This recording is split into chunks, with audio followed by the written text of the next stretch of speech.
Hola, buenos días. Mi nombre es Antonio Perdomo, estudiante de fisioterapia del tercer trimestre con la materia de neuroanatomía. El tema de hoy es referente al tronco encefálico y el cerebro. Vamos a empezar a hablar sobre lo que es el sistema nervioso. Cuando hablamos del sistema nervioso, hablamos de que es una red intrincada con aproximadamente 2 kilogramos, que es equivalente al 3% de la masa corporal del ser humano.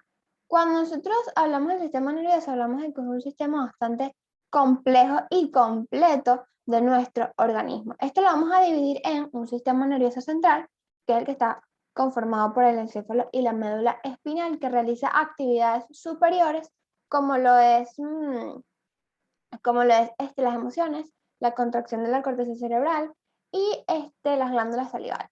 Luego tenemos el sistema nervioso periférico, que es el que está formado por el tejido nervioso por fuera de la médula, que es conocido como los nervios. Acá podemos ver un poco de lo que es el tejido nervioso y acá lo que es el sistema nervioso central. Ok, cuando nosotros hablamos de una neurona, nosotros nos vamos a referir a que las neuronas son células nerviosas que se caracterizan por tener una excitabilidad para formar un estímulo para luego convertirlo en un potencial de acción. En esta nos vamos a dividir o vamos a hablar sobre las partes de una neurona. En estas tenemos el cuerpo celular o pericardio. Nosotros hablamos de este que contiene el núcleo que está rodeado por el citoplasma. También podemos encontrar otros orgánulos celulares como lo es la mitocondria y los lisosomas. Cuando hablamos de lisosoma hablamos de que tienen funciones digestivas, y cuando hablamos de mitocondria hablamos de que tienen funciones respiratorias celulares. Luego tenemos las dendritas, que son prolongaciones que se encargan de la recepción de información, y tenemos el axón, que es la prolongación única que propaga los impulsos nerviosos. Luego vamos a empezar a hablar de lo que es una neuroglia. Cuando hablamos de una neuroglia, hablamos de que son células gliales, además de función conectiva, que unen al sistema nervioso. A diferencia de la neurona, estas no propagan ningún potencial de acción. Más bien, ellas lo que van es son responsables de la mitad del volumen en el sistema nervioso central. Aparte de esto, ellas van a tener, vamos a tener neuroglia en el sistema nervioso central, que tenemos 4, y en la neuroglia del sistema nervioso periférico. Cuando nosotros hablamos de astrocitos, nosotros podemos referirnos que son células en forma de estrella, que son capaces, de proteger, que proporcionan un sostén a las neuronas, protegen a los capilares sanguíneos de sustancias nocivas. Estos tienen dos astrocitos que los conocemos como los protoplasmáticos, que es una sustancia gris, y la fibrosa, que es una sustancia blanca. Cuando hablamos de una sustancia blanca, hablamos de una gran cantidad mielínica, que es la que mielínica que podemos tener. Este tiene una gran, es de gran cantidad, ella puede recorrer grandes distancias, y aparte es rápida. Pero cuando hablamos de una sustancia gris, podemos decir que esta es una sustancia de distancia corta y con poca cantidad mielínica, por eso se conoce que es amielínica. Podemos dar un ejemplo de esto, es de la vaina mielínica, que se encuentra alrededor de los axones, para su mejor construcción o movimientos. Luego vamos a hablar de los oligodendrocitos, que ellos se encargan de la producción y mantenimiento de la vaina mielínica, que se encuentra alrededor de los axones. Luego tenemos la microglia, que ella se encarga de cumplir funciones fagocíticas. Y por último tenemos células epidimarias o ependimocitos, que ella se encarga de que tapicen los ventrículos y el conducto cerebral de la médula. Vamos a hablar de la neuroglia del sistema nervioso periférico, que solamente tenemos 2. Cuando hablamos de la primera, ella se refiere de formar la vaina mielínica, a diferencia, ella se encarga de formarla, a diferencia del oligodendrocito, el oligodendrocito estaba alrededor de varios axones. En cambio, estas células de la primera solamente se van a encargar de uno solo. Luego tenemos las células satélites, que ellas rodean los cuerpos celulares de las neuronas, encargándose del soporte estructural, o sea, ellas se encargan como un tipo de protección.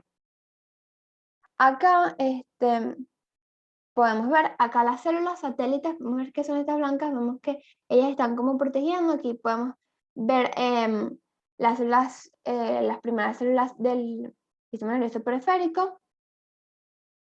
Aquí vemos el axón, vemos como ella está protegiendo uno solo, así, por parte. Ok.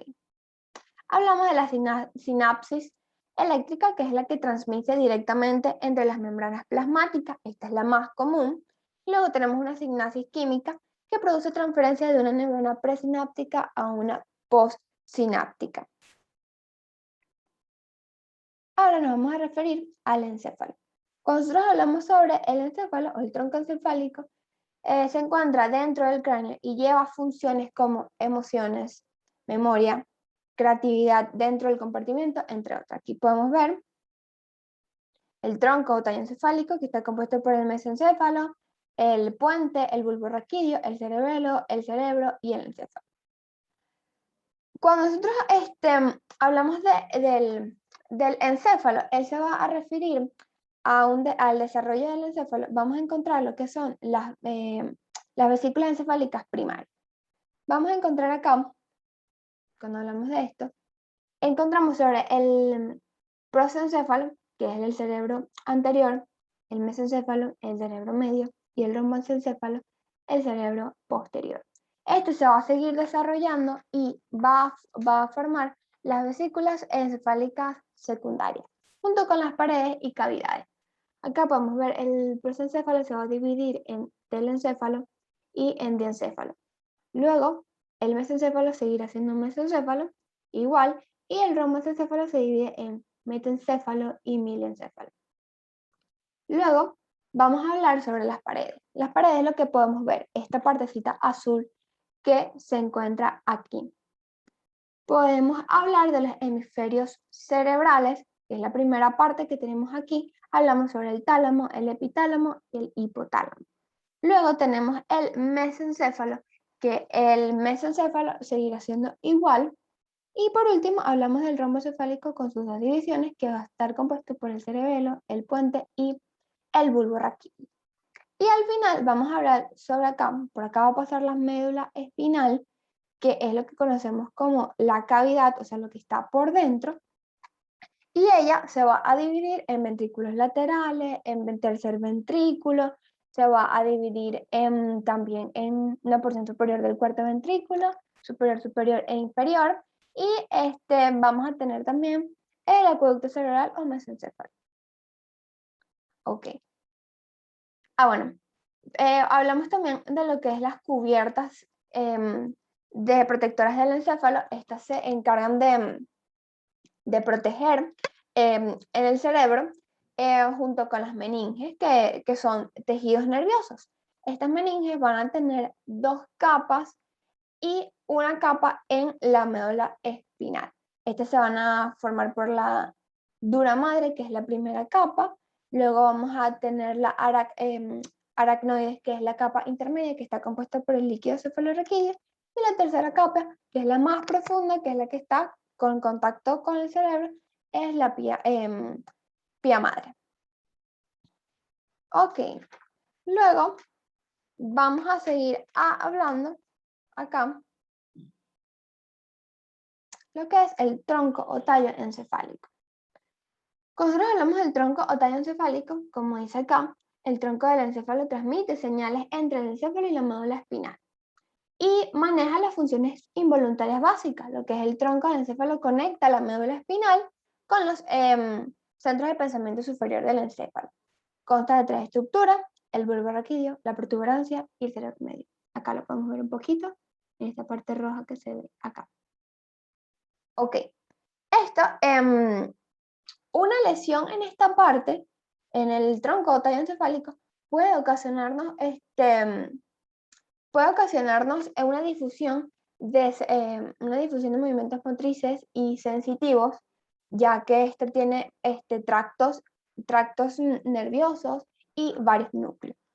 Cuando nosotros hablamos ahora del bulbo raquídeo, para entenderlo un poco más fácil y mucho más sencillo, nosotros podemos hablar de que el bulbo raquídeo es un puente que sube y baja información. Él tiene forma de cono, como podemos verlo acá, se continúa en la porción superior de la médula formando la parte inferior o base del tronco. A este le vamos a conocer unas pirámides, que son un embultamiento o un ensanchamiento que ellas contienen fibras nerviosas que nacen de la corteza cerebral. Luego ella va a tener una decusación de las pirámides, una oliva y el núcleo olivar inferior. Ahora seguimos con el puente o protuberancia. Cuando hablamos de esto, que está situado por encima del bulbo y delante del cerebelo, conectamos distintas partes del encéfalo que conecta distintas partes, valga la redundancia. Algo que se me olvidó acotar, en el bulbo raquídeo. Si el bulbo raquídeo le llega a tener una lesión, vamos a tener muchas dificultades, como lo es alteraciones respiratorias, cardíacas, audición y equilibrio, tacto, presión, vibración, importantes puentes del cerebelo. Aparte podemos tener perder pares craneales, etc. Es algo bastante complicado si nos llegamos a lesionar o tener una lesión en esa parte. Ahora sí, sigo con el puente o protuberancia. En esta región podemos encontrar una importante estación de transmisión sináptica que es conocida como núcleos pontícinos. Ahora, nombramos lo que es el mesencéfalo, que conocimos como que posee en su parte anterior dos pedúnculos cerebrales siendo centro de relevo de información.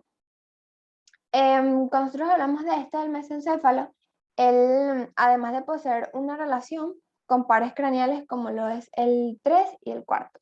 En la parte posterior, él va a tener unos tubérculos cuadrigémenos superiores e inferiores. Estos van a ayudar o se encargan de modular la parte auditiva, que puede ser sonidos que no nos esperamos. Un ejemplo de esto es cuando no nos esperamos, estamos en un sitio y no nos esperamos que no sé, estemos en diciembre, por ejemplo, y lanzan un fuego artificial, en ese momento no lo esperamos. Nuestro cuerpo hace como una sensación o un estilo de alarma a nuestro cuerpo, por eso se llaman sonidos que no esperamos. Por eso cuando hacemos el tipo de, como un brinquito, que, ay, te asustaste, por eso. Porque es una forma de que nuestro cuerpo crea una alarma. Este también puede ayudar en la parte visual y reflejos ocular. Ahora vamos a seguir hablando de lo que es los núcleos rojos. Cuando hablamos de núcleos rojos, hablamos de una presencia de pigmento férico en neuronas y abundante vascularización. Aparte de esto, coordina una actividad muscular. Y la sustancia negra, que es un gran núcleo motor compuesto por neuronas dopaminérgicas que se proyectan en los glandos modulando el movimiento. Cuando hay una disminución de esta sustancia negra, vamos a conocer el síndrome de Parkinson. Es lo que podemos hacer como una lesión. Acá podemos ver lo que es el núcleo rojo. Aquí estamos. Tenemos la sustancia negra, que son estos que tenemos aquí. Cuando lee los pedúnculos cerebrales, que me refería a los del mesencéfalo, que son siendo un centro de relevo de información motriz. Acá los podemos ver. Ay, Dios. Acá los podemos ver. Luego de esto, aquí tenemos, aquí esta imagen, vamos a hablar sobre lo que consiste en la formación o sustancia reticular. Cuando nosotros hablamos de esto, que consiste en una red continua de células y fibra que se expande desde la médula espinal a través del tronco encefálico hasta subtálamo, tálamo y hipotálamo. Tenemos una organización, una porción superior, una inferior y entre otras. En esto, acá vamos a ver esta es la formación reticular, como dije acá, que viene desde la médula. Aquí tenemos al tálamo. Luego de esto hablamos sobre que sus funciones de la función reticular, ellas van a servir como un control de músculo esquelético, incluyendo la respiración y expresión facial, control de sustancias somáticas y viscerales, control del sistema nervioso autónomo, influencia sobre las reglas biológicas, sistema activador reticular, entre otras. Ahora vamos a seguir hablando. Acá también podemos ver lo que son los tractos sensoriales ascendentes, el tacto, el dolor, la temperatura, etc. Ahora nos referimos al cerebelo, que es el principal consejero del cerebro, que forma parte del rombo encefálico que contiene el 50% de las neuronas encefálicas. Aparte de esto, representa una 10ª parte de la masa encefálica. Acá él está separado por una depresión que es conocida como una fisura transversa junto con la tienda del cerebelo. Es un órgano que recibe e envía información. Su región se puede conocer como la vermis, la cual va a poseer lobulillos. Estos lóbulos se van a dividir en lobulillos. Ahora vamos a hablar sobre los lóbulos del cerebro. Aquí podemos ver algunos. Lóbulo central, lengua, esta es la vermis superior, que es como conocemos como este que está aquí, el lóbulo anterior, aquí. Los lóbulos anterior y medio o posterior, estos los cuales se encargan de gobernar aspectos involuntarios de los movimientos esqueléticos. Por ejemplo, la respiración es algo involuntario, es algo que nosotros hacemos sin nosotros darnos cuenta. Puede ser que un momento digamos como que, estoy respirando, y lo hacemos. Pero después de un momento que si estamos cocinando, estamos hablando, por ejemplo, estamos acostados viendo el teléfono, sabemos que estamos respirando porque es algo involuntario. Luego acá tenemos el lóbulo flóculo nodular, que es el flóculo nodular o nódulo flóculo, que es en la parte posterior inferior. Aquí lo podemos ver, que contribuye al equilibrio, a la postura, a la propiocepción y tono muscular. Este nos va a servir para nosotros mantenernos estable, para mantenernos de pie, para tener una posición correcta, o sea, no nos vayamos hacia adelante, ni nos vayamos hacia atrás, ni a los lados, ni a nada. Luego vamos a hablar sobre los lobulillos del cerebelo, que es lo que encontramos como la central de la vermis. En esto podemos hablar del lóbulo anterior, tenemos la língula central, el lóbulo central y declive. Vamos a buscarlos acá. Luego tenemos el medio, que es el declive. Bueno, aquí podemos tener el lóbulo central y la língula. Luego vamos a tener el declive, que es en el medio. Vamos a tener lámina.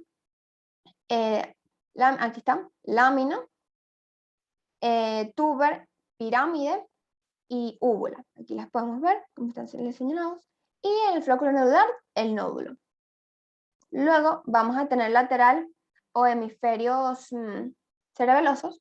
Tenemos el ala. Vamos a tener, vamos a tener el ala. Vamos a tener el cuadrangular.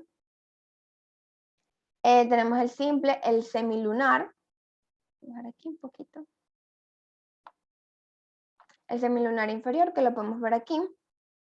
Vamos a tener uno inferior y uno superior, y vamos a tener digástrico y amígdalas. También en el flóculo nodular vamos a tener el flóculo, que es el que conseguimos acá, es este que vemos aquí.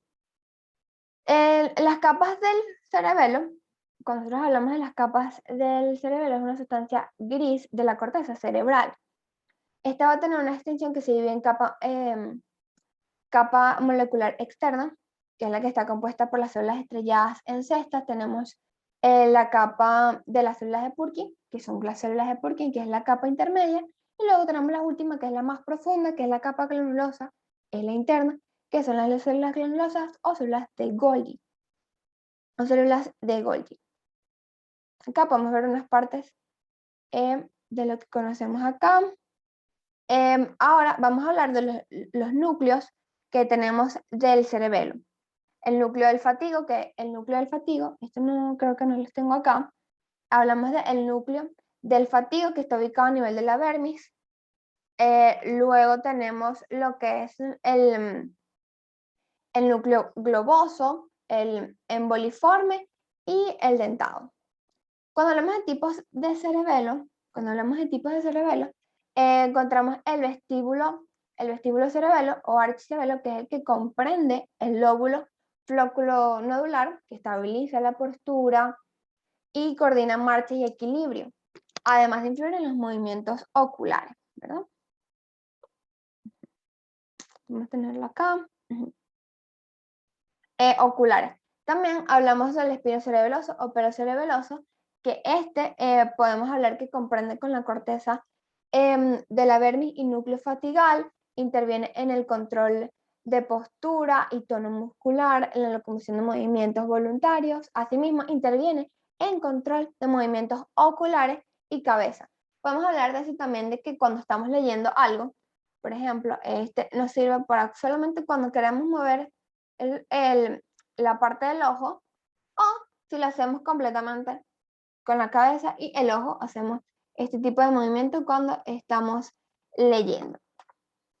La lesión en esta parte produce una ataxia, que viene siendo una incoordinación y una imposibilidad de realizar movimientos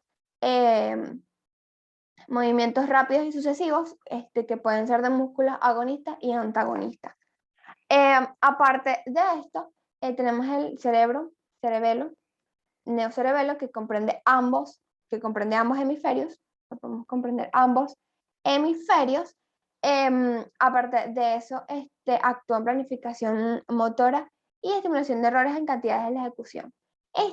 Analiza la situación y va a agarrar el aprendizaje de esto. Un ejemplo que dio el profesor en la clase es, por ejemplo, cuando los niños están empezando a caminar, esta parte o este hemisferio va a empezar a trabajar de que si vamos a colocar el pie más derechito, pero la primera vez lo colocamos un poquito como caminando hacia los lados o hacia el centro del pie, y así él va a agarrar, él va a analizar y luego va a realizar el aprendizaje para así poder caminar bien, en ejemplo de los bebés. Luego de esto también vamos a seguir hablando lo que es los pedúnculos cerebelosos. En la zona de recepción celular y salida del cerebelo tenemos superior, medio e inferior. Y también, por último, vamos a hablar sobre unos mecanismos de entrada de información. En estos mecanismos vamos a tener dos fibras que contribuyen, unas fibras conocidas como trepadoras y musgosas. Cuando nosotros hablamos de esta fibra, ellas se van a encargar de llegar a fibras que se prolongan a las células de Purkinje, excitándolas para luego llegar a los núcleos cerebelosos para luego volverlos a excitar. Tenemos las áreas funcionales del cerebelo. Vamos a ver, aquí sí podemos verlo. O acá, vamos a ver. Bueno, aquí, cuando habla de la vermis proximal, o podemos hablar de una vermis superior, vamos a hablar de que influye en los movimientos del eje mayor del cuerpo, es decir, cuando nosotros movemos los hombros, la cadera, el tórax, el abdomen, el cuello, etc. Luego tenemos una zona intermedia, que en esta zona lateral, que es lateral a la vermis, que controla los músculos distales. Estos pueden ser referentes a las manos, vamos a ver las manos, o los pies. Tenemos una zona lateral que interviene en el planteamiento de movimientos sustanciales en todo el cuerpo y participa en la evaluación consciente de los errores del movimiento. Un ejemplo de eso puede ser que dije del bebé, son errores de movimientos que uno pueda tener.